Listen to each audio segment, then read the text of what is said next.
I'm realizing, I literally said this at a mic last night. It was like, I'm not the problem, and I never was. It's so clean and nice in your house. It's the dishes are always done. The floors are swept. You're I've a been there particular for guy. 2 weeks. Yeah. I'm very like, my space needs to be clean. That's so It nice. needs to be clean.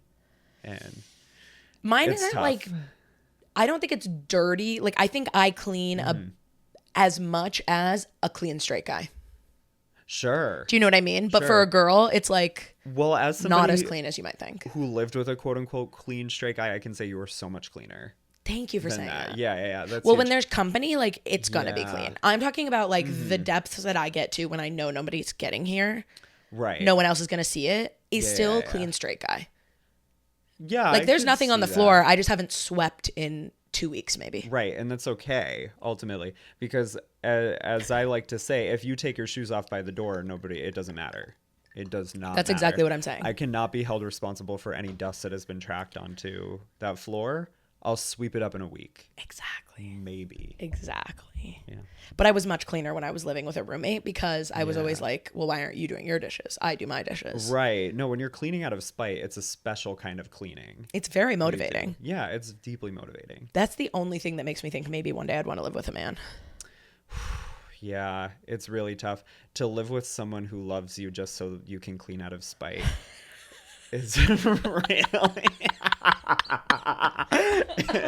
It's really special to me.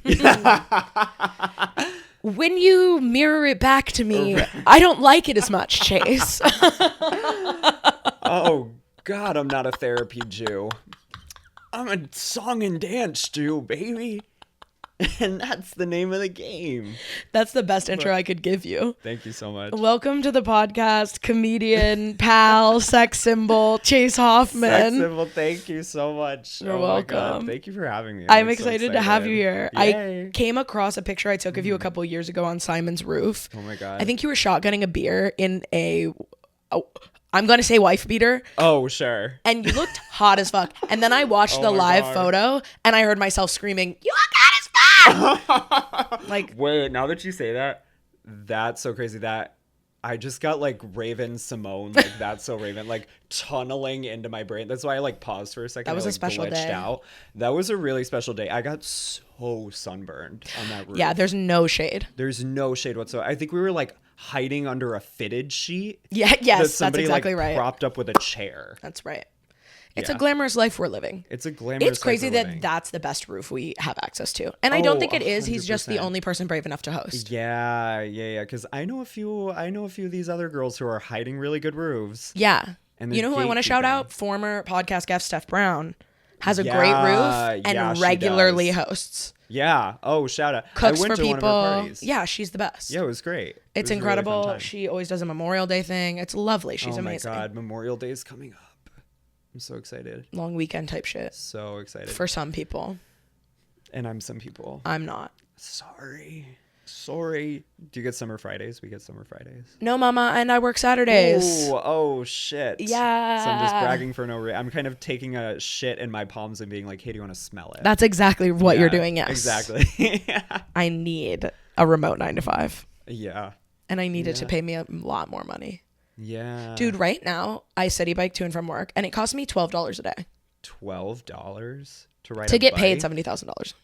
Wow. To Tough, ride a bike. huh? Wait, what are you paying $12 for? It's $6 there, $6 back for the e-bike. I'm not going over the bridge 'cause you on a don't blue city own bike. it. It's yeah, Correct. it's a city bike. Okay, got it. Because I was like, what? The bike grows out of the ground. I know. Why are you paying for the bike? It's organic.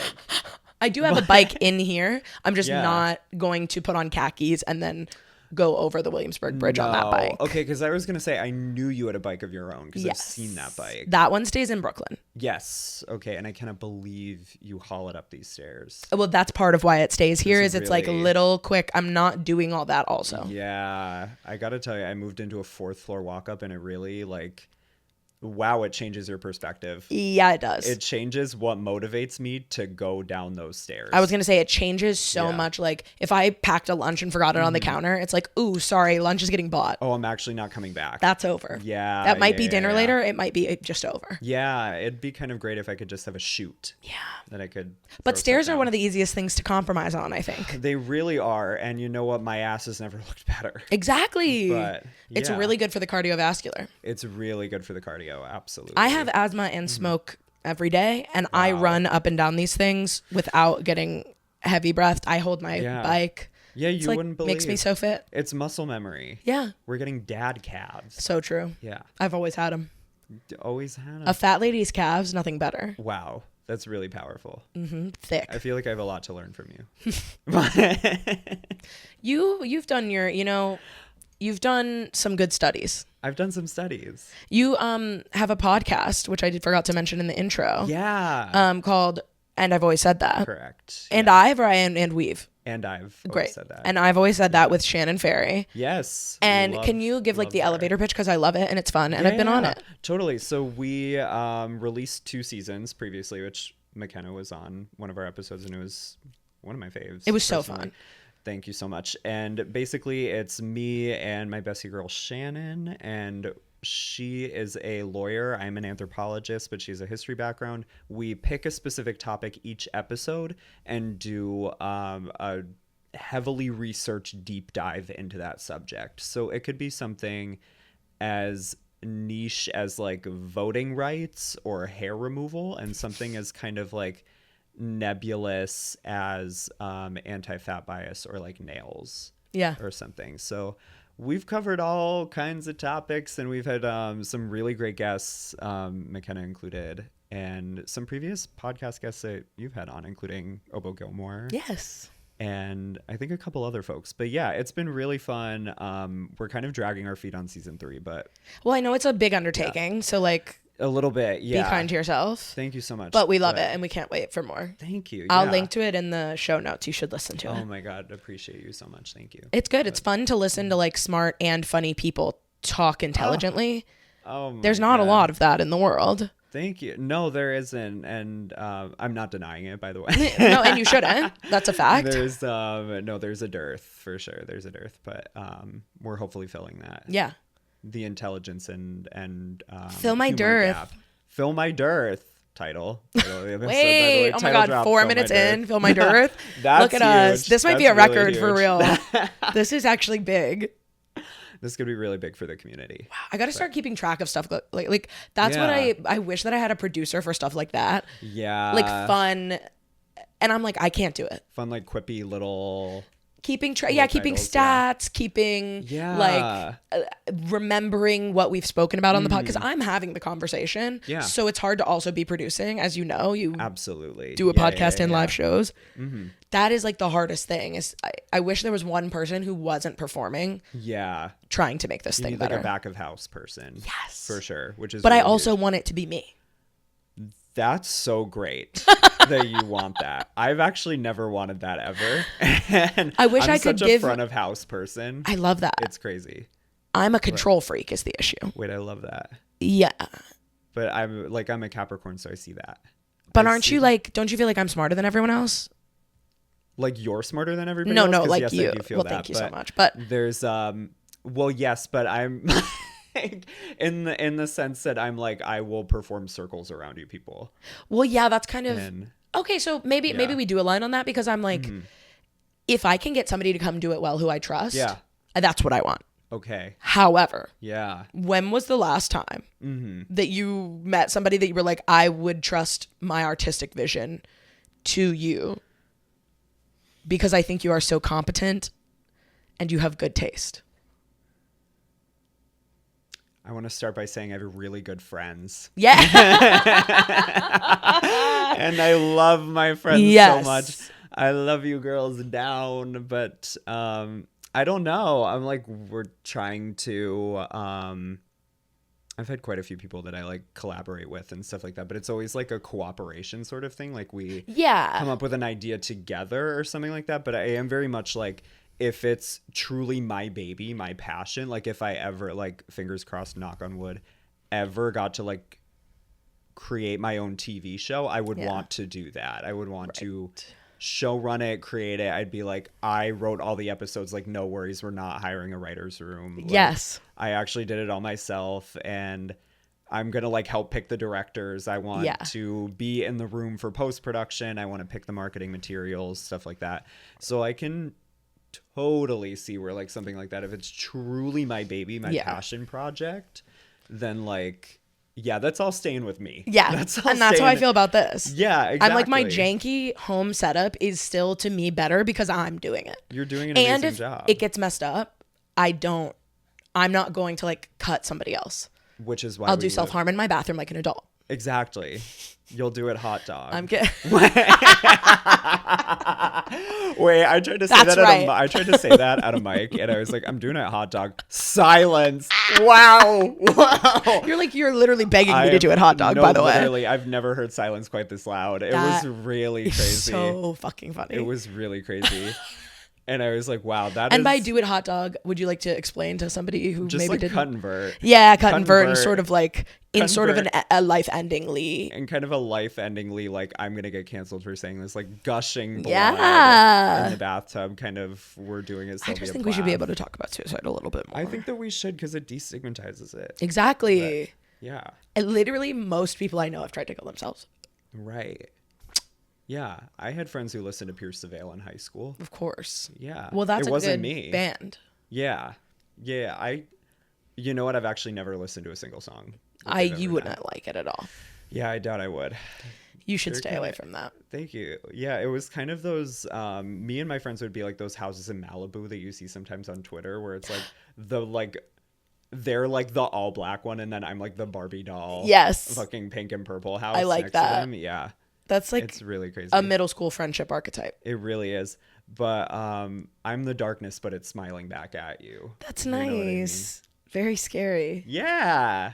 I was listening to Pierce the Veil dubstep remixes this weekend. Wow. It's like I forget you're straight a lot I of the know. time. I know. And that I grew up in a cult. And it's like, wow, yeah. And the cult, that'll really do it too. That'll alter your taste. I didn't grow up in it. My parents were not in it. I chose it for myself, and they in fact tried to ground me not to do it, but I snuck out. That's true. Sometimes that happens. Sometimes the Lord calls you. Sometimes the Lord calls you, and when he calls, you answer. You answer. Mm-hmm. You answer. That's exactly right. Yeah. Do you want to answer some questions? I would love to. Yay! Okay. The themes of the questions this week are dreams, self, the spiritual, rituals, and naughty. Yeah. Totally up to you which direction we go. Well, first of all, I'm sensing a theme. And I should have known when I read your tarot on your birthday and you were like, do you want to come on the pod? That we're going to get into some crazy shit. Maybe so. There's my gut is saying start with naughty. Okay. Let's just like rip the fucking Band-Aid off. Okay, let's do it. Okay. I don't even think it's that crazy. Okay. Yes. You and I both famously love big men. Yeah. I'd like to give you the floor to express why you love an enormous guy, and you can add in drawbacks for balance. Okay. Well, thank you for giving me this platform to speak on an issue that's really important to me. Anytime. I get cold really easily. I'm kind of cold all the time. I'm cold right now. To praise the fats with such skinny rhetoric is honestly kind of like progressive in the way that like Red Scare is. Sure. Yeah. That is, we're circling back on that. But there's, I don't know. There's just something so sexy to me about a big man. Yeah, man. And just like I see a big man and I'm like, I kind of need that. Biblically. Yep. Biblically. Yeah. It's kind of David and Goliath a little bit. If David and Goliath was like heated rivalry. Instead of fucking, instead of fighting, they're fucking. Instead of fighting, they're or maybe they fight and then they fuck. We can only hope. Yeah, I don't know. It's like just I don't. You like them hairy as well? Yeah, I guess so. Yeah, me too. I mean, I'm pretty damn hairy on my own, so I feel like if we ever got together, it would kind of be like Velcro. Do you think you'd start a fire? I think no, honestly, I think we'd start a mite colony. with how much hair there is on both of us. You would. It's really crazy. I'm all covered up right now. I'm basically a pilgrim. But Right now, I just forgot that two gay men cannot have a baby. No, we because can't I was have a like, baby. you guys would have the hairiest baby. like the craziest little hairball. It would just be a hairball, like no human in there. Wait, I love that. Okay, kind of wish that gay guys could have babies then. Right? So we could have a hairy baby. In my world, they can. Yeah, and I think that is a beautiful world that I would want to live in. That's the Barbie movie that I want to see. Yeah, exactly. Is it's just hairy gay guys. I just think anyone can have a fucking. baby. It doesn't matter. Like, I think it's really special. yeah. Yeah, I think it's It won't be the way that long. It should be. Yeah, I think we're not far from that. So whatever. Yeah, and I do want to point out, like, cis gay guys cannot have babies, Thank you for clarifying. and I do want to clarify that. That's right. That's something I want to say. Some gay guys have babies. You know what? I don't think I'd ever want to have a baby. That sounds absolutely miserable to me. Yeah, it sounds like a whole lot. But if the right big man comes into my life, then I think I'm gonna have to. Are you getting picked open up to that possibility? Am I getting picked up? Do you mean like? Are you getting picked up and tossed around by a big physically? man? Yeah. Not in a while, but Not right now, but like, yeah, I mean. it's been a minute. I'm smoking the most unfiltered cigarette you've ever seen in your life. Yeah, I don't know. Like it's been a while, but let me tell you, I've done a few shows at like a very historic bear bar in the West Village, and I do very well there, I have to tell you. And the bathrooms, they have no doors. Why would they? Not even for pooping? No, we don't do that there. Okay. I do, but we don't do that there. Because sometimes if I'm coming to a comedy show after work and I haven't had time. That's what I'm saying. Then I'm like, you get really, and I'm putting So this have you on literally air. pooped in there? No, not there, but other places. That's so scary. Yeah, I've pooped in other bars before. Like open bar? Like open... Oh, no. Like that Oh my would God. like... No. That at that point, I'm like, I have to find a slice joint. I have to Yeah. find somewhere with a door that locks. How often do slice joints have bathrooms? Oh, I know the ones. Okay. I know the ones to go to. And they know me. Yeah. They know my face. One time I was on a bike ride like over by Prospect. I don't know anything about anything happening over there. Sure. It's not my business. And some gastrointestinal distress started sounding. Some alarms were sounding. I had to go to like 5 different places and nobody would let me use their restroom. At this point, I'm crying. Yeah. I go into a comic book store, sexiest girl you've ever seen, was like, oh my God, go in there. Take your time. And I was like, Oh I'm my God. gay now. Yeah. And I love you. No, literally. And that woman, chaperone. Literally. That was chaperone. That Before was she hit that kid. right now I can feel in my stomach how like truly close it was to disaster. It was. Thank you for sharing that, first of all. And I love how we got here. But there's I had an experience like that a few months ago. It was like after a work retreat, we went to a German beer hall in Midtown East. Oh, sounds electric. Delightful. In the middle of the day on a Tuesday. It was really awesome. And I had more Better than happy bratwurst. hour, honestly. Oh, better than happy hour for sure, because there was good food. And I had some really good bratwurst, but I think I had too much because I was on the train home, and I was like, I've actually never felt like this before.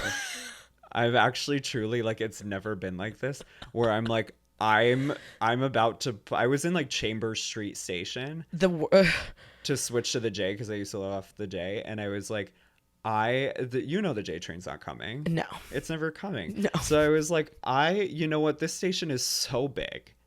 And most of it is so abandoned that I was like, what if I just like drop trow in the tracks and I shit in the track? I was like, that's real feral behavior. But I was like, sometimes that has to happen. It has to happen. Thankfully, I pulled myself together and I was like, girl, you didn't do it. Honey, diva, you have dignity.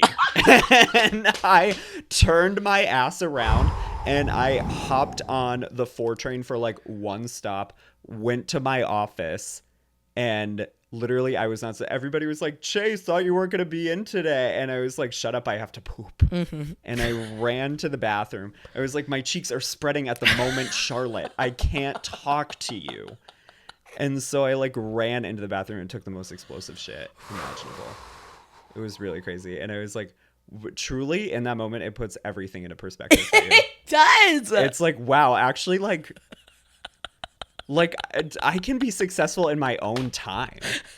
Like, I don't have to sprint, because the only thing that matters is not humiliating myself, but I feel like I have to shit in the middle of the street. That is really to be at the point where you're entertaining shitting in the Chambers Street Station. It was to go really open air to hole at the Chambers Street J Street Station. There's a poltergeist so haunting. crawling up my pussy. Literally. Yeah. Like, the mole people live down there. No, the mole people are going to be so mad that I shit on their turf. They're going to be so pissed. But I know, like, that's where I was when that beautiful comic book woman got me. Oh, 100%. And who among us in this city, just everybody's afraid to talk about it. There's just not enough public restrooms. There's not enough public restrooms. Thankfully, around Prospect Park, there are a few. Yeah. They're a little scary. Yeah. But you hover, you load it up with toilet paper, you do what you got to do. And there are certain spots in the woods that people like to go to pee. They're destroying a historic cruising spot. That's bad. That's bad. It's coming back. Do you go to the park to cruise? No, not me. Not me. No, I don't really cruise. I'm not very much like, we're really getting into it now. I'm not very much like a sexual hookup person. Yeah, me either. I don't really seek that out. Yeah. You're first reformed. Yeah. But there's, I don't really like cruise, anything like that. That's not to say that people haven't tried. Well, come on. Come on. Now look at the material. Sex symbol. We said it. Yeah. Thank you so much for adding that to my bio. But there's, I don't know. It's just not like, my favorite thing is to like seduce somebody in the club and then like run away. You're so mean. You're so mean. Yeah. My favorite thing of all time to do, as like in college when Snapchat was still a thing, is you'd be kind of like suggestively Snapchatting and then get them to like think that they're coming to your house and then go to bed. I was having sex for attention, so I was like, why do I have to have sex? I got the attention and I'm going to bed. Yeah. And they can see your Bitmoji like sleeping on the map. Yeah. That's fun. That's fun. I think that's really chic. You work them up and then whatever. You get them all worked up. And then you go to bed alone and it's awesome. Yeah, literally. It's the best thing ever. I'm like, having a bed all to myself is actually the greatest gift I could ever ask for. It's really no one great. wakes you up if they wake up before you. No. And I think if I was, my ideal relationship, I have to, and this goes back to when I get my big man, is we see each other twice a year. Maybe. We're so locked in. But we're both so neurodivergent that we wouldn't possibly dream of cheating on each other. It doesn't even cross our minds. Literally dream relationship. Yeah, literally, it's beautiful. Ideally, we'd be professors at universities in opposite parts of the world, or even and the then country. You rendezvous twice a year. We do a secret rendezvous that doesn't need to be so secret, but that's really beautiful. The repression is hot to me. I like that. Thank you. Yeah. It's good. It's good. Yeah. I always said I like a long distance relationship a little bit. I think it's kind of like distance makes the heart grow fonder. Yeah. A little bit. And I want to see you. I would like to see them more than twice a year, but yeah. I mean, that's really great. Personally, I'm taking the board method approach where we kind of convene and we discuss administrative tasks. That's right. And we go, how is the compensation going to be divided into fiscal year 2027? Mm-hmm. And then from there, we proceed to have the most vigorous, life-changing, universe-altering, earth-shattering sex you could possibly imagine. Of course. And then we kind of right after the admin. Right after the admin. Yes. You have to do after the admin, but never before lunch. No, never that. Before lunch. We can't be full. Exactly. No, we can't be full. Wow. I think you can make that happen. Thank you so much. I think there are a lot of neurodiverse big guys out there. Yeah. If you're listening, my line is open. Straight ones hit me. Gay ones hit McKenna. him. Yeah, it's kind of... we'll double date. Hey, we might share. Date. Oh my God. I might share. Oh, I don't think I'll share. But I'm a socialist, but it only goes so far. That's so true. I don't really want to share either. Yeah, I was doing it to be liked. That's okay. It's okay. we'll be liked in our own time. That's right. Yeah. Just never in the Chambers Street station. Just never in the Chambers Street. So fucked up. I'm gonna put a picture of the Chambers Street station Please do on the video so that God. everyone can see. Absolutely do. It's haunted. It's so upsetting. I heard that they're doing like a big, like huge multi-million-dollar restoration of it. Oh, they should. They really should. It's Luigi's Mansion. The first Eddie time I went Murphy in there, haunted mansion. like, yeah. yes. The first It's time I so went in there, I was terrifying. like, surely this is not New York City. No, it's really scary. It's cavernous because it used to be a connection to the Long Island Railroad. That's right. So then, like, all the big trains were pulling in there. That's why it's so big. That's why it's so big. It's so big and so cavernous. I think I saw a YouTube short while I was on the toilet. You a YouTube short guy? Yeah, like sometimes they tempt me. Yeah, you being a YouTube guy makes a lot of sense. Yeah, sorry. Video essays and stuff. Video essay. I love a long form video essay. I do too. It's really special to me. Yeah. But I like the visual element because especially there's just something titillating about it. Of course. Yeah. Okay, what's Next. What's next? Next is let's do dreams. Hell yeah. Let's dive in. What is the difference between a vision and a dream? And what's a vision you've had recently? Whoa, holy shit. Okay. I figure you'd have a good answer. Wow, that's a really good question. In my experience, personally, first of all, I want to preface and say directly down the barrel of the camera, I'm crazy. I'm a crazy person and I'm not well. Is that the difference between a dream and a vision? It feels different in my body. Okay. When I'm experiencing it. Like a dream is very much, I feel very disconnected from everything. It feels a little less lucid. It feels a lot more astral, so to speak. But then if it's a vision, or I don't so much have like visions anymore, it'll be like nudges or like little, it feels like a tug on the back of my brain. Interesting. That if I'm in alignment with something I'm supposed to be doing, there's kind of like a ring that rings out, like kind of like a bell being struck. Ooh. Or something like that. Like a very... Do you feel it or do you hear it? I kind of hear it, and also like it just kind of feels right in the moment. And I had like a day recently. It was just a very spontaneous day that I had, because in my old apartment situation that I was in, I just found any way possible, humanly imaginable, to just be out of the apartment as long as possible. Yeah. So I went and donated some books, and then I was like, okay, well, while I'm out and about on the island of Manhattan, why don't I go to this museum I've been meaning to go to? So then I go up, and I just like had this feeling that this was the day that I was supposed to be having. And I just like go up to Central Park. I have this lovely day. I go to the American Folk Art Museum. Shout out, cool. plug. It's free 100% of the time. It's great. Nice. And take a walk down by the water. And then I kind of just, I'm looking for options of like restaurants to go to for dinner, because I'm like, well, I'm hungry and I don't have any food at home because I hate being home. No. And then I just kind of, I'm on reddit.com and I see this restaurant, Arturo's, which is this famous brick oven pizza place in the West Village. I did not know that. And then It's good. I was like, yeah, it is really good. But then I just had this feeling like I was like, I'm supposed to go there for some reason. And then I went there, and so I was like, they're not going to have any room whatsoever for me. I'm like, it's a Friday night. It's going to be super, super busy, whatever. I get to the restaurant, and then they're like, oh, lo and behold, they have one seat at the bar available for me. And I take that seat at the bar.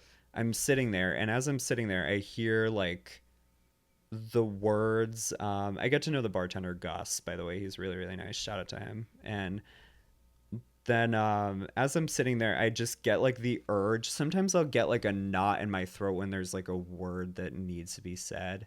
And it's like the word is like soda water with bitters or something. And then the second I'm about to go, hey, Gus, can I get a soda water with bitters?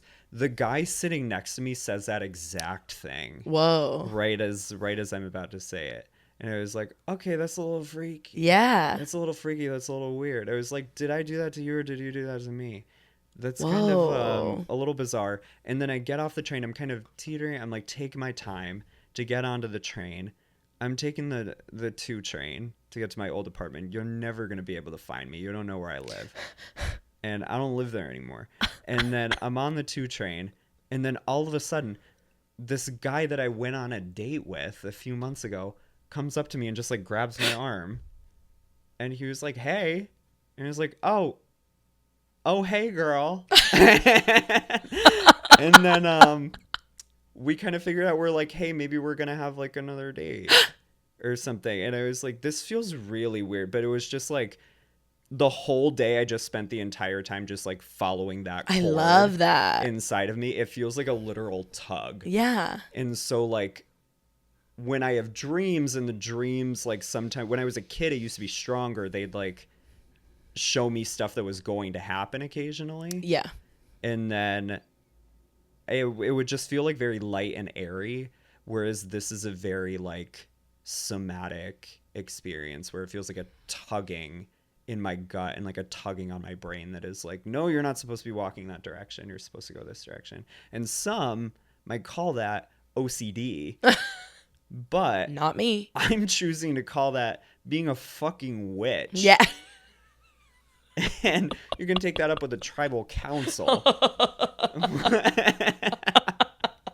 I think that's cool and awesome. Thank you so much. Thank you for sharing. Thank you. I love those days too where you get to, where I feel like I get to tap into those kind of intuitive feelings, because so much of our life isn't that. It's you have to wake up. Is it when you want? No. Does it like you have to wake up, you have to go at the same time as everyone else on the train and then go to work and then do all these things that don't like align. And when you have a day where you just get to do what feels right. Yeah. It feels so good, and you just feel so like at one with yourself. When you like hashtag follow your bliss. When you hashtag follow it's your like bliss. really great. No, those days like that are amazing, and they're important.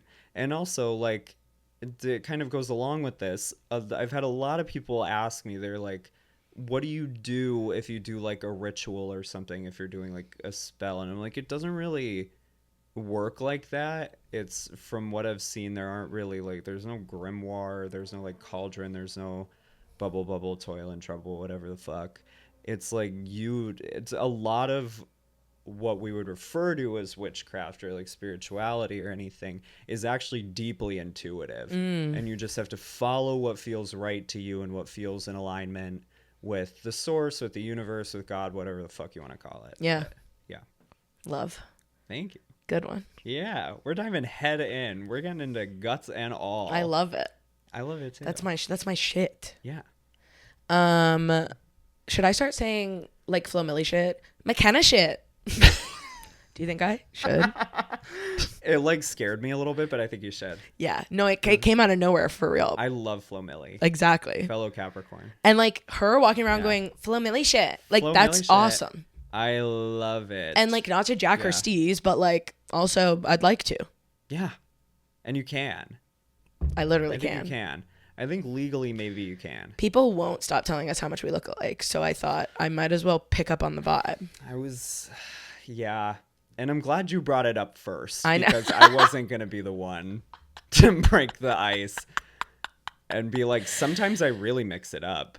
That's my doppelganger. That's twin. When I see you at a party and I almost go, Flo, but McKenna, so good to see you, girl. How are you?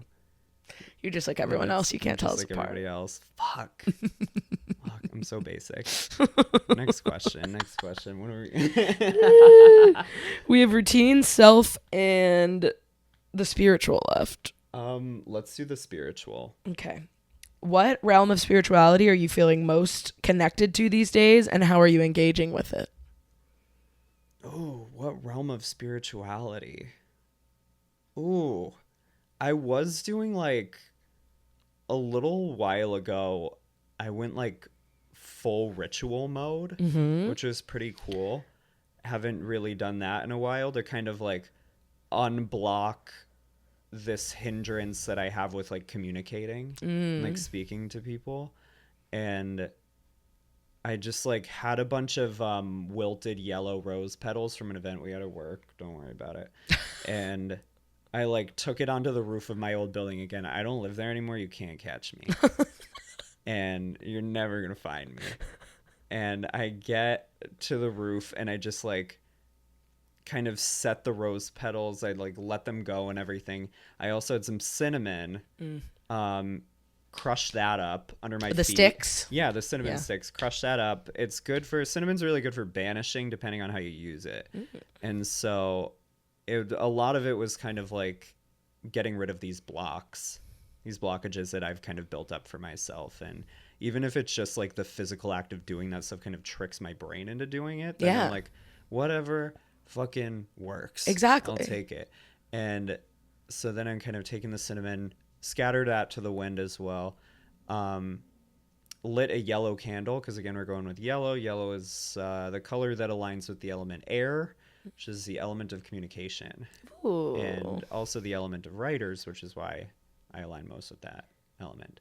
And so then I like lit that yellow candle, but then I was like, how am I supposed to light a yellow candle that doesn't have a wick? It didn't have a wick. So then I just That's an important part of the lighting. Yeah, it's kind of the most crucial part of the candle, I would say. So it was just a lump of wax? It was kind of a lump of wax, and I had this candle for a while, but I took a match and kind of like stuck it in there, but then it like really kind of went crazy a little bit at some point, because the glass on the candle just kind of shattered in the middle of the ritual. And I was like, oh, that can't be good. Now, that is not what it said in the manual. Oh, I'm kind of not following my bliss right now. And so it was like, I don't know. So I went to the witch forums online, and I didn't ask. You will never catch me asking, because again, you're never going to catch me. Right, of course. But then I saw that other people had asked this question, and they were like, what happens when a candle shatters? Typically it means that, like, depending on the context, that either you have done something very wrong, or your banishing has kind of worked. And because it represents like breaking the enclosure and everything. So I was like, well. And look at you. You wrote today. I wrote today, which is really big for the community. He's communicating. I'm communicating. Yeah. So do you feel like it worked? I feel like a little bit. I feel like I'm a little bit better at texting people first. That's good. I'm bad at that too. It's okay. We're getting there. It's hard. We're working on it. It's really hard. It's really difficult. So I don't know. I'm getting into that with spirituality. I think really the main thing that I'm doing right now is I moved. So that's what I'm spiritually just working on, making a home. I'm building a home from fucking scratch. And what are you putting in to make sure that it's good? Oh yeah. I have all the Oh yeah. Oh yeah. The way that was inadvertent.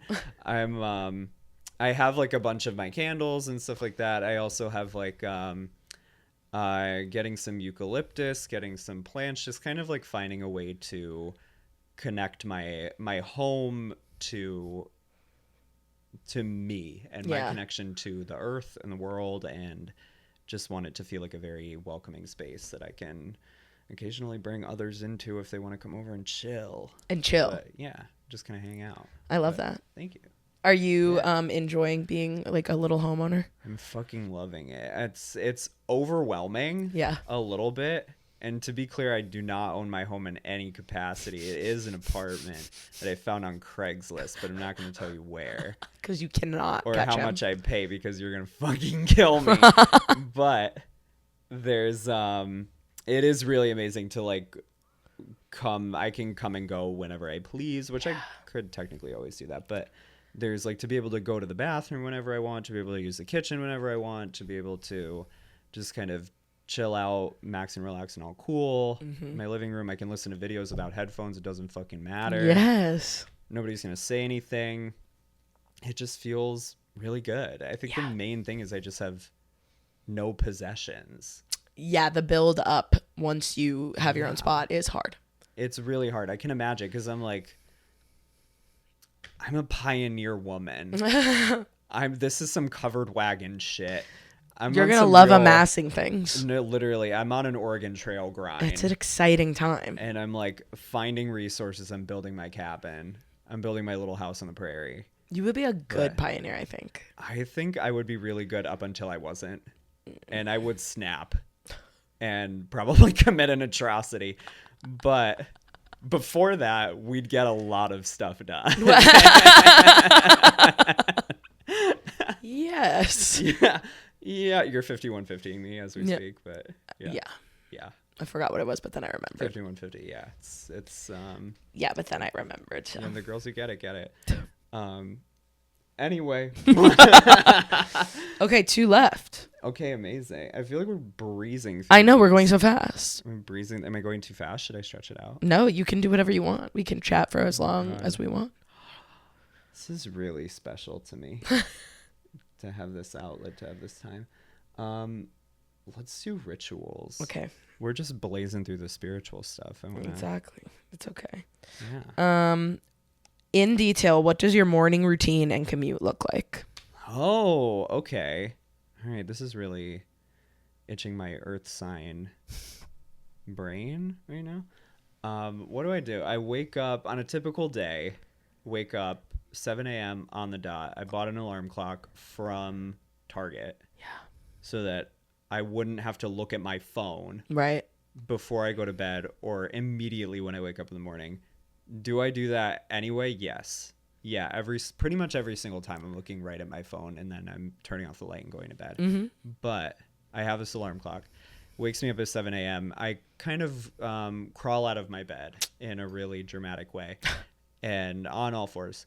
And seriously, go to the bathroom. No, I really should though. I think it would be really good for my balance or something. Probably. Like that. But then go to the bathroom. I'm a morning pooper. We're not shying away from any subjects here. Exactly. I'm a morning pooper. And then I brush my teeth, do what I need to do. Go to the gym, and I love going to the gym. You go to the gym before work? Yeah, that's the only time I can go. I can really only nice. go in the morning. Otherwise, I'm not going to have any motivation whatsoever to go. And I walk right now. The gym I belong to is a 15-minute walk from my apartment, but I'm not telling you where because, again, like you can't fucking find me. 15 minutes, not too bad. It's not terrible. It is a lot at 7 a.m, but there's it's like a straight shot to get to the gym anyway. And I love going to the gym. It's so special. That time to me is very, very important because I'm like, I hate the fact that my mental health is so contingent on picking a heavy object up and putting it back down. But ever since I was in high school, that's the way that like it's really helped me get out of my brain and just into my body. And I like feeling strong. Yeah. I like you're built. Thank you so much for saying that. This is why I wear like baggy pants, because if people knew like about this freaking little red wagon that I built my freaking self, there would be catastrophe afoot. But there's and the stairs have really helped with that. But how long are you at the gym? I'm at the gym, honestly, not that long, 30 to 45 minutes max. Oh, wow. That's nice. That's all you need. If you're going, I go 4 times a week. Yeah. And I do upper body Mondays and Thursdays. And then I do lower body Tuesdays and Fridays. Nice. And yeah, it's really nice. I have this workout routine that honestly I've been using truly since I was a senior in high school. And it has never failed me. It has never done You've been doing the same thing the whole time? Yeah, pretty much. Wow. Yeah, it's been really great. And that's where my autism lies. But it's been really cool. And I like just like the vibe at the gym is very much just like people are very intimidated by the gym, especially if they've like never been. I mean, you know, you're like workout girl. But if you just like go to the gym, if you're consistent, it gets less scary over time. Yes. Which is, you learn that after a while.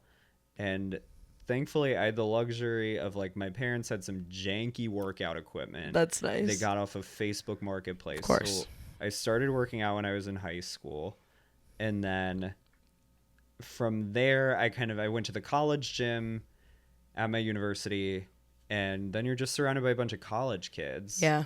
And everything. And then you're like, okay, well, I'm not too terribly scared of these people because they're all my age. Yeah. But I mean, sometimes it does get a little scary because there are like the men at the squat rack.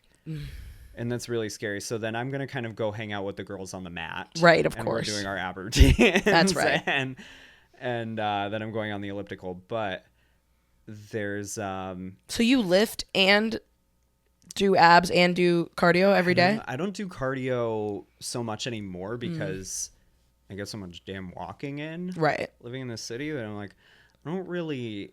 I know. I always think it's crazy that people will like run on the Yeah. treadmill or do all this. I'm like, we're out there. What are you doing? Why are you doing this inside? Yeah, they probably Uber everywhere. Yeah, I guess They so. probably Uber all over. Or I'm like, they have like one of those remote jobs.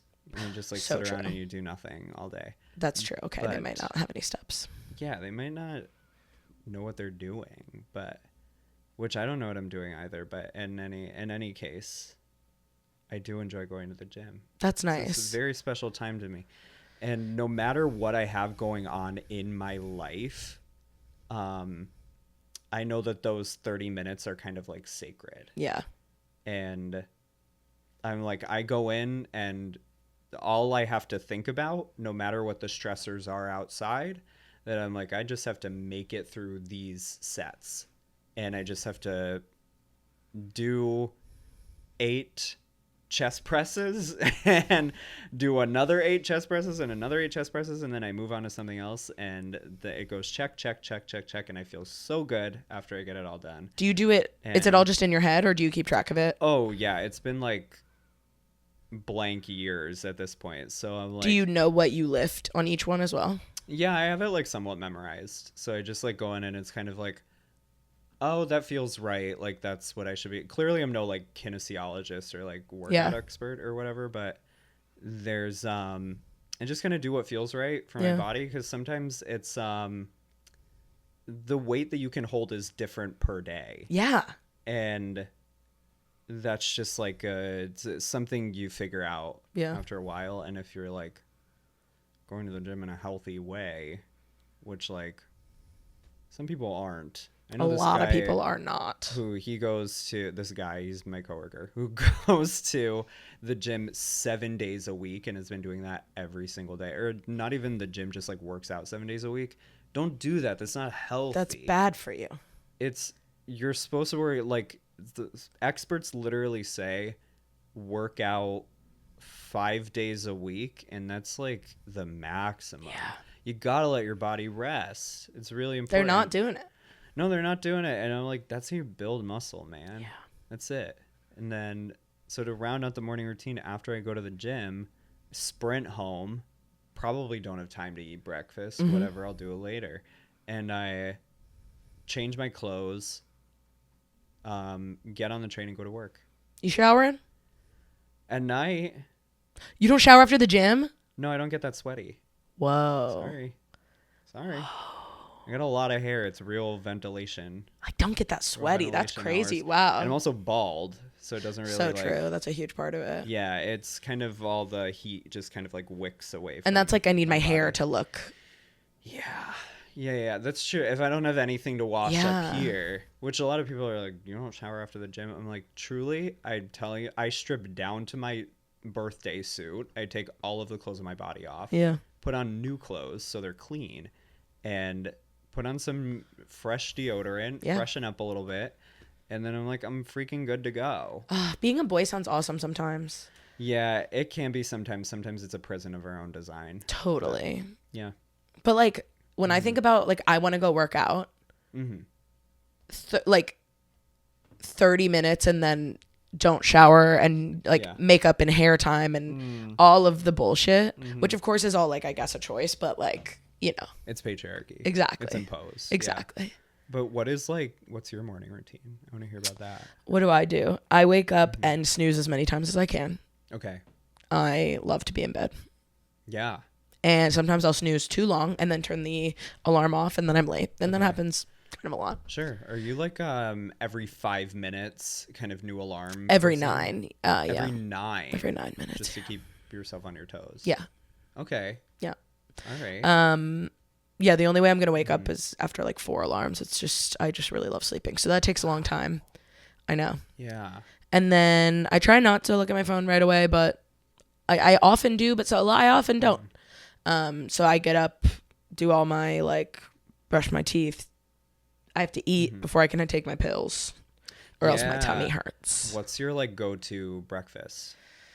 If I wake up with enough time, like toast with avocado and tomato Oh. is like the best thing I can think of. Are you pureeing the avocado or are you just slicing No, it? I'm forking it. Forking it. It's a fork mash, and then I'm cutting cherry tomatoes in half, inside up, garlic, salt, pepper. That sounds really good. It's delicious. Sounds really good. With a protein coffee. Yeah, you're forking some avocado toast up. Yeah, and I that's am. actually the name of the new Millennial Bistro opening Exactly. up in Appleton, Wisconsin in 2027. That's right. That's right. In Appleton, Wisconsin. That's really cool.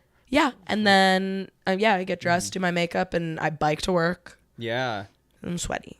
Just your workout. Part of it, yeah. Yeah. And I like doing that. And then I'm at work. I sometimes if I don't wake up early enough, I make my coffee here in like a Camelback and take it to work, and then I'll eat protein bar at work. Yeah. Oh, a protein bar at work. Classic. Breakfast of champions. Classic. Or sometimes there's a cafe in the bottom, in like the basement of my office building, and I go down there and I'll like get a yogurt for like $2. The yogurt at my office building, $11. What? Is it laced with gold? Yeah. Oh, that kind of rocks. It's just in Chelsea. Yeah. It's that Chelsea water. It's terrible. It's so Is much it like money. homemade yogurt or something like that? No. Oh, fuck. That's such a scam. I know. That's a real scam. See, and I thought I was paying too much when it's $2.72 Yeah. for a cup of yogurt. It's pretty good. Does it have berries and granola? It can. If you get like a little parfait thing, I just like to get the little the faggy yogurt. Right. You can keep that in there, but the it has like just the honey pocket that you like. Yeah, that's yummy. Fold over. So I'm like, I just want something simple. Yeah. In the morning. Yeah. Good answer. Thank you so much. But wait, I kind of want to go back and discuss something before we move forward with the final question. Like, what is your relationship to the spiritual? Ooh, I think I try to make everything as intuitive as I can in this world, and that's kind of my spirituality in a lot of ways. I think like I'm always trying to be as like natural as possible. I want to feel like I'm in alignment with like the world. Yeah. So it's a lot of that. I got my own tarot cards recently. Congratulations. Thank you. I'm excited. Oh, that's so exciting. It's been going good, but it's like I don't know a ton yet, so I've just been learning, and it takes a lot of practice. Yeah. So life is good, you know? Yeah. Yeah, I think obviously like I was involved in like some organized religion cult type stuff for a minute, and that I was kind of like anti everything for a second. Yeah, that's going to happen. And I don't really like organized anything. I think it's a very personalized experience. Yeah. And that's definitely what it is for me. Well, that's great. It sounds like you're really finding your way, which I think is important, especially for people who have had, very, I'll say it's a buzzword, traumatic experiences with religion, and have had it's a very extreme case of being surrounded by religious fanaticism. Yeah. That's often something that will push people towards just like outright rejecting anything spiritual and anything even remotely religious, which I'm like, do you, boo? I don't give a shit. And growing up in any sort of organized religion, you have the remnants of their beliefs that like anything that is not tied to their religion or any organized religion is like baseless. Yeah, absolutely. Well, I actually just watched a video essay about this called there's this amazing YouTube channel, and I'm gonna plug it. It's called Religion for Breakfast. Love. And it's just really cool. I'm fascinated by religion just on a scholarly, academic level. Yeah. I think I'm a trained anthropologist. I think it's fascinating stuff. And there was this recent video that I saw on this guy's channel where it was about religious residue. Ooh. And it's like the stuff that sticks behind when you leave a deeply religious community. And a lot of the time it's from like people who were raised in that religion. And it's like you do the sign of the cross every time you see like Jesus or something like that, like a picture of Jesus, even though you don't really mean to. It's because it's just kind of lives in your body. Yeah. And that's the kind of stuff that rather the research findings that were presented in the video showed that it's not so much a method of physical processing that comes about from any training you received in a religious organization. It's more of what you received from seeing your parents do it or seeing your family do it. And like the social assimilation. Yeah, exactly. Yeah. Which could see it didn't really talk so much about, which maybe I should message a guy, I don't know, but about like people who like yourself who entered religious communities later in their life. Yeah. And I wonder what that looks like. Yeah. From like a social aspect. Do you find that there's any residue or anything that's stuck with you since that's been a little hard to shake? The experience itself, like I think about it a lot. Mm-hmm. I'm trying to think. I don't think I was in there long enough and bought in enough. Like I wasn't all the way deep. I had like 1 foot in and 1 foot out because I was also in rowing, which was like kind of a call in its own right. So like I was very lucky that I didn't, you know, it wasn't my entire social circle. So I wasn't as ingrained, but like, I don't know. I think about it a lot and I recognize it in other people a lot. It gives me a lot of, but it always felt like the other. It always felt like I was there and like, maybe when I was even there at that time, like maybe I had a relationship with God, but I didn't. I was like, y'all are like doing a lot though. Y'all are doing God in a really harsh way. Like you guys are buying teens grape cigarettes. Like you guys are being weird. Oh my God. It's weird. Yeah. It's like college really students crazy. gossiping about like whose mom has breast cancer to like manipulate them with prayer. Oh, sure. Yeah. It was just like really weird stuff. That's really powerful. So I think about it a lot in that way, but more as opposition. Yeah. No, I can totally see that.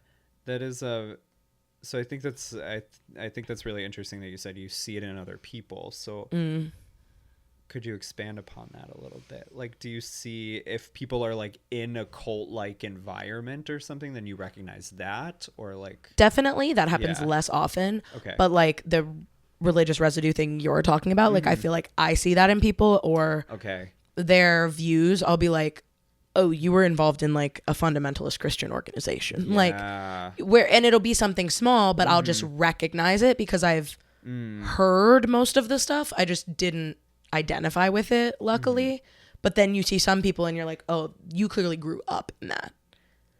Right. That's a view that like if you examined it you wouldn't have, but you kind of just like you didn't realize that your whole life was built on this thing. 100%. So that's the stuff I feel like I see in people a lot, where even they'll be in Bushwick like just like you and me, but then sometimes they'll say something and I'll be like, yeah, what the hell? Exactly. They'll be like, I don't know, but like I feel like the decision to have a baby should be left to the parents, and I'm like, whoa, whoa, brother. We're in nowadays right now. Exactly. Do you know where we are? We're in historic land. Yeah. Right. So that stuff is very interesting where you see it, where you can recognize it in other people. Because there's a lot of stuff where like, or they'll like quote a passage and I'll know what it is, but they don't say like, oh, that's Philippians 4:13. And I'm just like, well, I know what you're talking about. And it's like a deep cut Bible phrase. Because I don't know that stuff. My religious trauma is I have no religious trauma. That's kind of cool. There's like, my dad is like an ex-Jew and my mom was like technically Christian, like grew up technically Protestant because my grandmother was excommunicated from the Catholic Church after she divorced her abusive first husband. Totally. And then got with my grandpa and had my mom.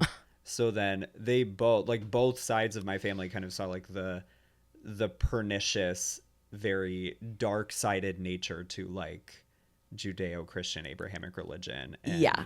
they were like, yeah, we actually don't want any part in that. This stuff is pretty bad, actually. And yeah, so then they very much like with my sister and I, they were kind of like, choose yourself. Yeah. Kind of choose your own adventure, which also like left a lot of lasting feelings toward, especially like growing up in a very very Catholic small town in rural northeastern Connecticut. Yeah. That like it's still very much puritanical and very like, if you don't go to church, like what the hell is wrong with you kind of thing. Yeah. And there it's like, are you a witch? And I'm like, yeah, but like don't worry about it. And they so in that regard, it was kind of like, I was like, well, I want to go to like VBS. I want to go to Bible study. I'm like, all the cool kids are like fucking hang out after school.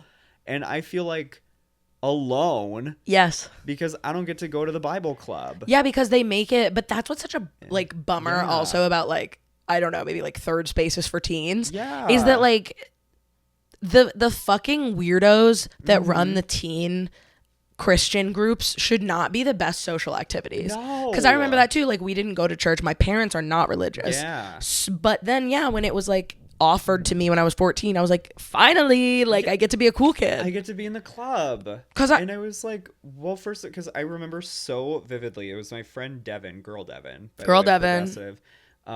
She like ran down the hall and I was talking to this guy, Dan, who I like did not realize it at the time, but I have a massive crush on. Again, big man. Yeah. And we were just kind of talking. He's talking about nothing. And then Devin like comes prancing down the hall and she's like, can't wait to see you at CCD, Dan. And I was like, fuck, I want to go to CCD.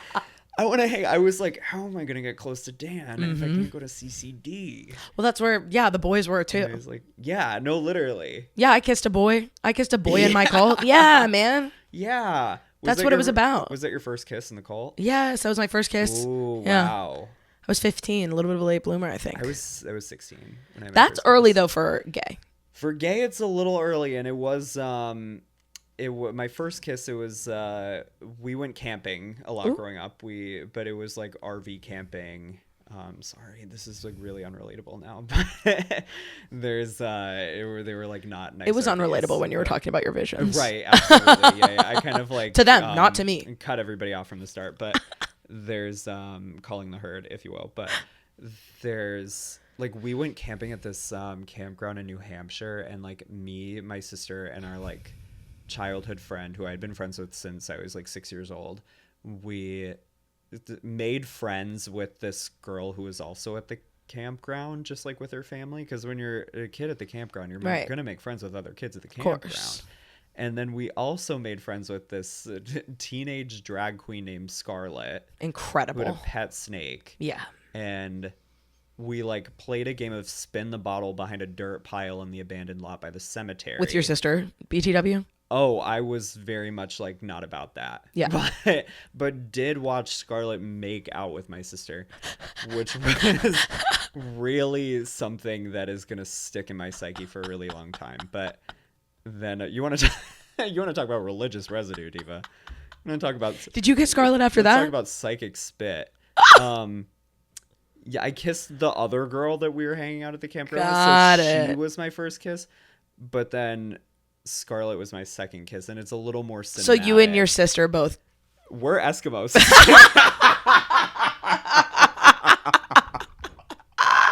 Sorry, Inuit sisters. Oh my god. It's really sickening. That is really yucky. Is that really disgusting? I hate that. I've actually never like put that together before. What? I think because well, because then afterwards. Was it like the same day? Yeah. It was the same game of spin the bottle. And I never put that together. Even though it happened at the same place and time, like, I never put that together. It was happening really fast. No, and when you are that age, like, that stuff doesn't seem gross because it's like, well, okay, but I could kiss right now. Yeah. It was like, okay, I actually have really important things going on. That was actually my bigger priority is going back to school in the fall. Totally. With a first kiss under my belt. 2 kisses. Does not matter that it's a teenage drag queen in a... That actually makes it way cooler. A trailer park in New Hampshire. Snake with owner and snake. just teenage drag queen. But, yeah, that was something that... But then I guess, like, afterwards, like, my sister got Scarlett's Snapchat. Of course. After all of that. And Scarlett was, like, messaging my sister all this stuff, being like, Chase is so cute. Like, can you get me with Chase? And it was like, so you made out with my sister to, like, make me jealous or something? I was like, fuck, I wish it was my biological mouth you were kissing.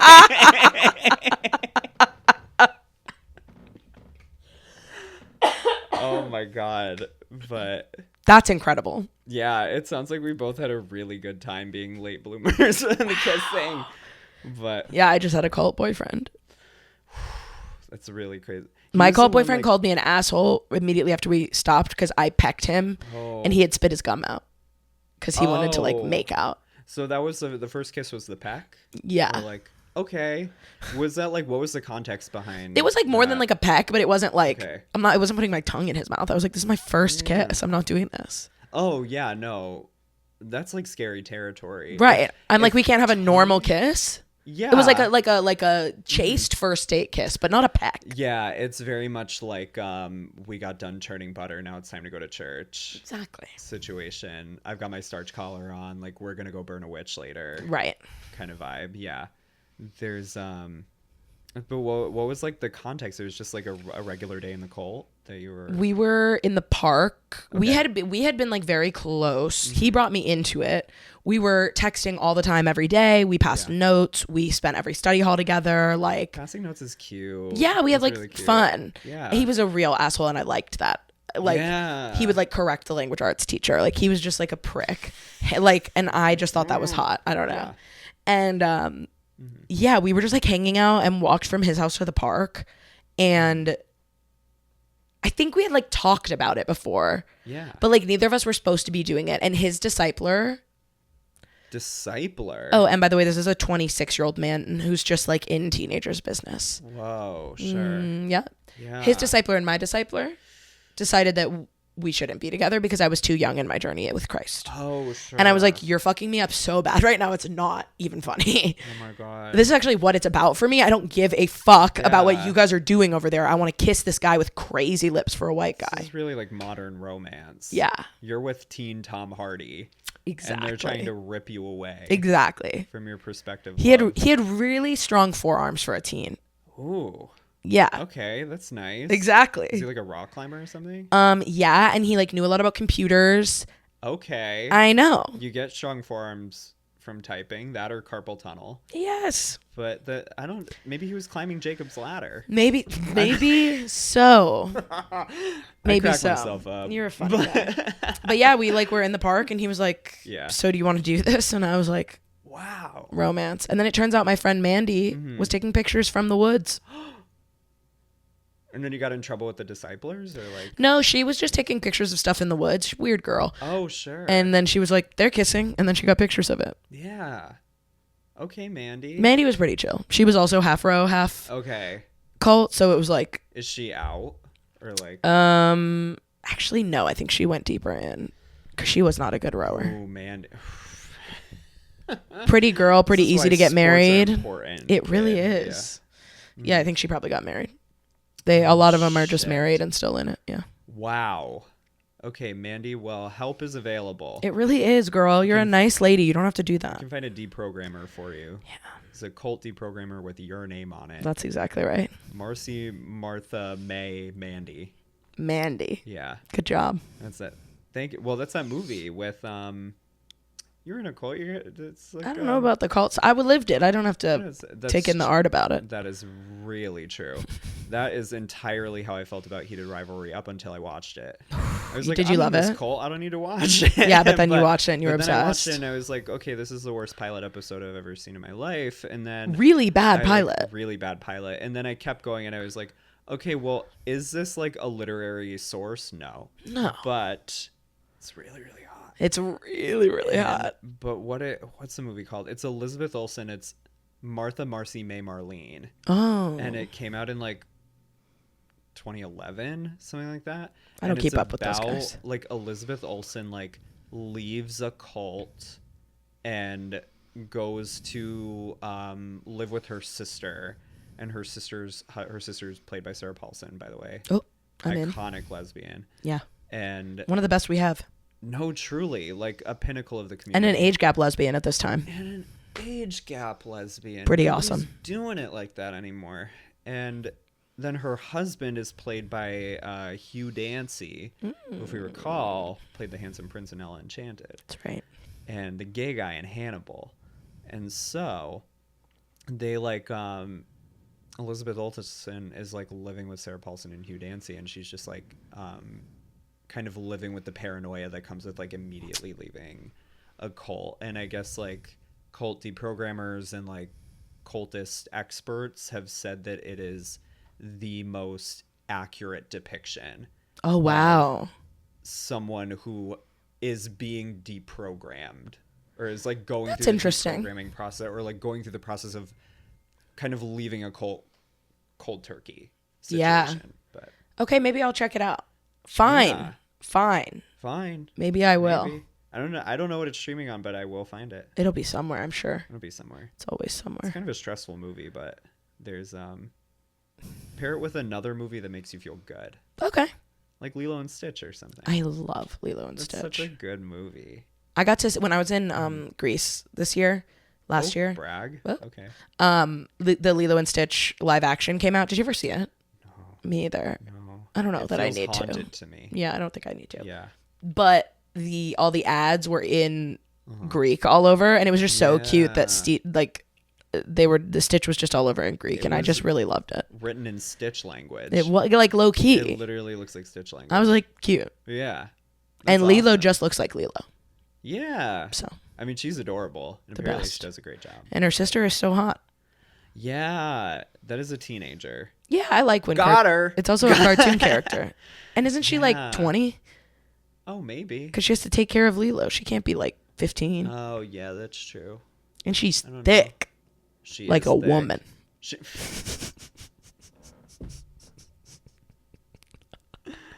My bad. She's got dad calves Yeah.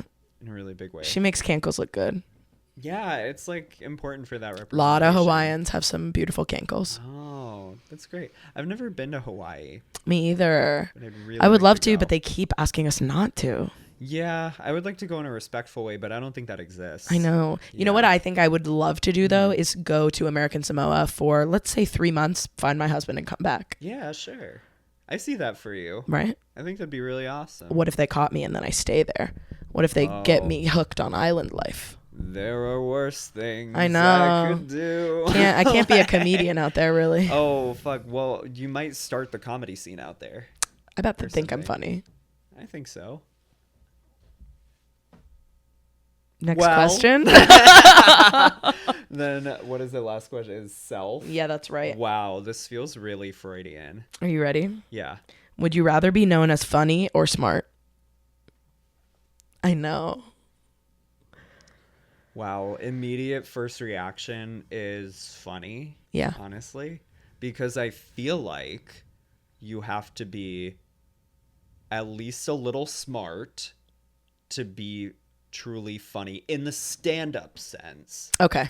That I think if you are a good comedian, you have to have at least some form of strong intelligence in some regard, whether that's doesn't have to be writing, necessary, like, academic. yeah, or whether that's like musical talent or whatever. If you're a musical comedian, if you're more of a performer, then it's more an intelligence that has to.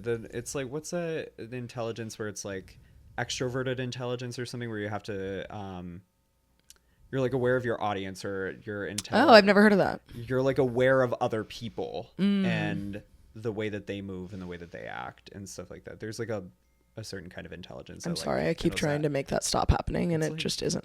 You know, it's like really unprofessional. I I know. Look at how many devices I have in this room, and they're all getting notifications. No, I'm really happy for you and your devices. Thanks. But there's yeah, I don't know. I think because funny also, like there's so many smart people in the world, and I don't think we have enough funny people in the world who are truly hilarious. Yeah. And I would like to be known as one of those. You think there are more smart people than funny people? Oh boy. Well, again, now that you mirror it back to me, then I'm like, whoa. I am not feeling spoiled for choice on the intelligence. Yeah, we might be. That might be a dearth that needs to be filled, but fill my dearth. But there's I don't know, man. That's a really good question. I think I'd still like to be known as funny because I'd like to know that I brought joy into the world. I love that. In some capacity, whether it's through my writing, whether it's being a good friend or a sibling or a child, whatever. Yeah. Do you feel more confident that you're smart or funny?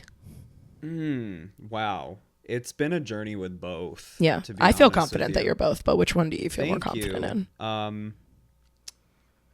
It's confident in maybe intelligence more, just because it was earlier in my life. I found out I came out of the closet as smart, but it's hard. It's challenging. Listen, I thought I was dumb as freaking rocks until 7th grade. What? I just figured out I wasn't really paying attention in class. I had like other. That is key as hell. I would just kind of like float along through my school day, and then in 7th grade, all of a sudden, I was like working in English class, and I was like working with this kid across from me who was like really struggling with his dyslexia, and then he was like working through it, whatever, and then I was like, Jack, you can do this assignment. I'm doxing him. His name is Jack. And it's Jack Norris. A Jack in Connecticut, throw a fucking stone. And I was like, Jack, no, like you're really smart. I was like, you can do this. You can do this assignment. I believe in you. And he was like, no, Chase, like I'm not smart like you. And I was like, that was the first time that like anybody had called me smart in any capacity. And I was like, whoa. You're right. You are stupid and I'm like, smart. Yeah, dummy, kick rocks. Oh, you can't see the words in order? Fuck you. Yeah. Eat shit, illiterate. An awakening. Then I'm like, yeah, an awakening. A monster was born that day. But then I was like, oh, I guess I'm going to kind of like lock in on smart. I was like, totally. That's going to kind of like be my brand. At that age, it really is. Like, you're like. And I was like, that seems like smart, really theatrical, funny, or athletic. Gotta choose one. Right. Let's go. You kind of pick a lane, and then it's like the Matilda quote where she's like, the mom is like, you chose books, I chose looks. Kind of, yeah. And I think you're gonna edit it so you don't hear my stutter. No, there when I certainly not tripped and fell all over that line, but. There's and then I think funny came like later on. I like discovered I was funny in high school, and it was like a defense mechanism, as like most queer people discover. Yeah, because it was like, if I can't attack you physically, then I'll do it by like destroying your mind. Oh, of course. And I got really, really good at like roasting people, and then also just like saying shit that other people thought was really funny. And then I don't know, I was like, I guess I'm funny, but I didn't want to be funny. I didn't want to be cute. I wanted to be taken seriously. And I was like, I'm an artist. I'm a writer with a capital W. And I was like, and nobody believed that for a single fucking second. Nobody bought that for a single damn second. They were like, you're a good writer, but you're also like a little goofy with it. Yeah. And I was like, all right. So then when did you And accept then that? when I was in college, I Okay. like really came around to it. I was like making people laugh a whole damn bunch.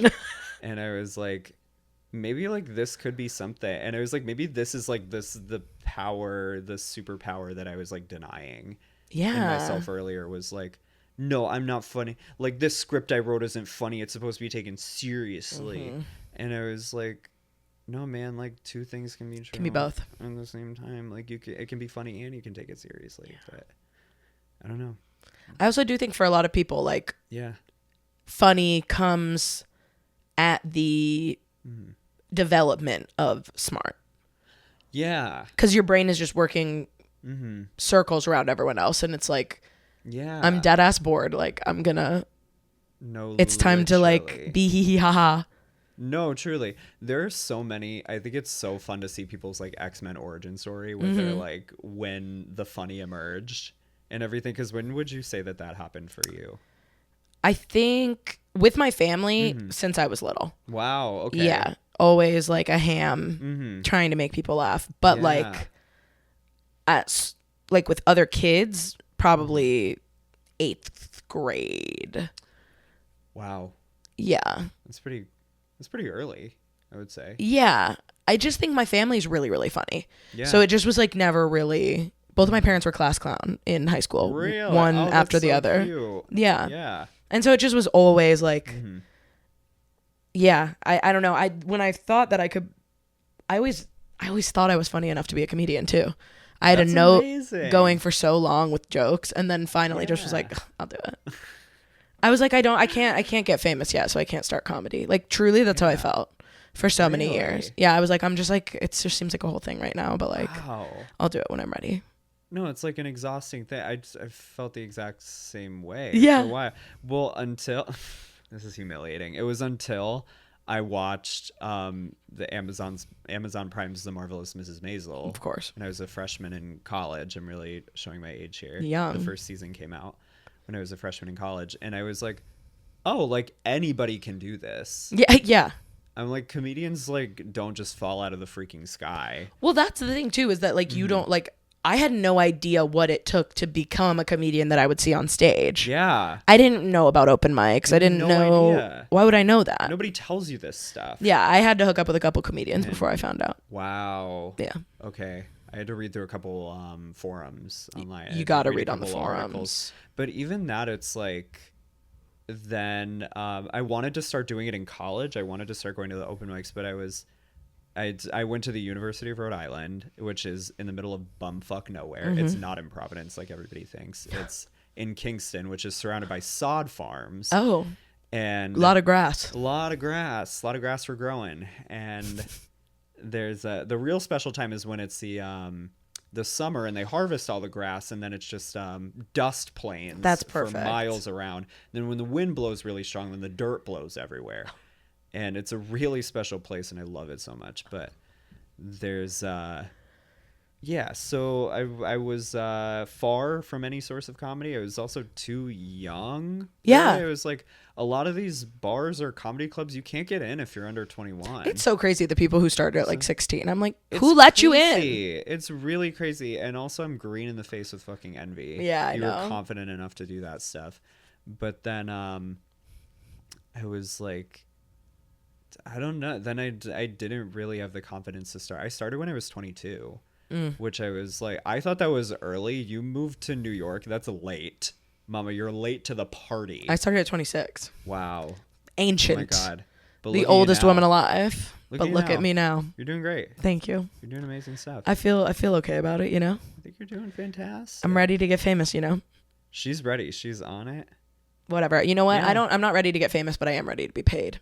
Yeah, I mean, being paid would be huge. Huge. If you can get paid for your creative endeavors, it's a dream. Not have to go to a damn job. Or not something that feels like a job. Right. Should be really awesome. Yes. Or even if it feels like a job, you're in charge. Yeah. That's my dream. Oh, 100%. Girl boss. Girl boss. Girl boss o'clock. Sorry, I've been a girl boss. I'm kind of off that shit, but not really. I see that. Yeah. I see that. But I love every part of that because I love every part of you. I love every part of you.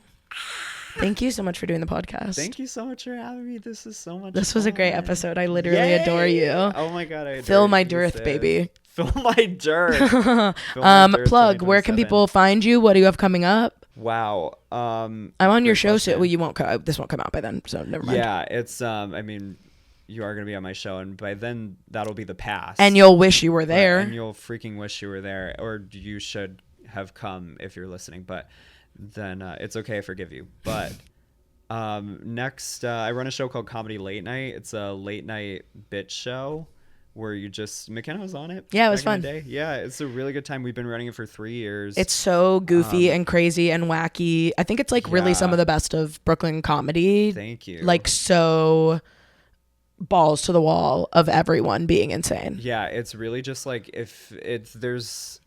we kind of take the politics and the social climatiness and the quote unquote cool factor of comedy and just chuck it to the fucking curb. Yeah. And we're like, come to our silly bit show that's in the back of a bar right now that we're currently in the past where you're listening to us. It's TBD. We're gonna have it. But trust there will be a venue soon. So expect that around like June, July Love. 2026. We'll have something. Just come. It's a free show. Hang out. Party. Do whatever. You can find me at Chase A. Hoffman. And the A stands for Alexander. amazing. Yeah. Or Chase A. Hoffman. Like just find a Hoffman and just chase him. But just kind of run around. Just like Just try to run get that little around. guy. Yeah. All right, you have anything else you want to plug? That's the same as my Venmo if you want to send me $1 Or 5. or 5. 5 goes a long way. Really does. It could buy you Yeah. almost a full coffee in this city. It could get me like a bus ride and a half. I hate it here. So if you really want to do that, well, thank you so much. Thank you. I love you. Yeah, Bye. bye.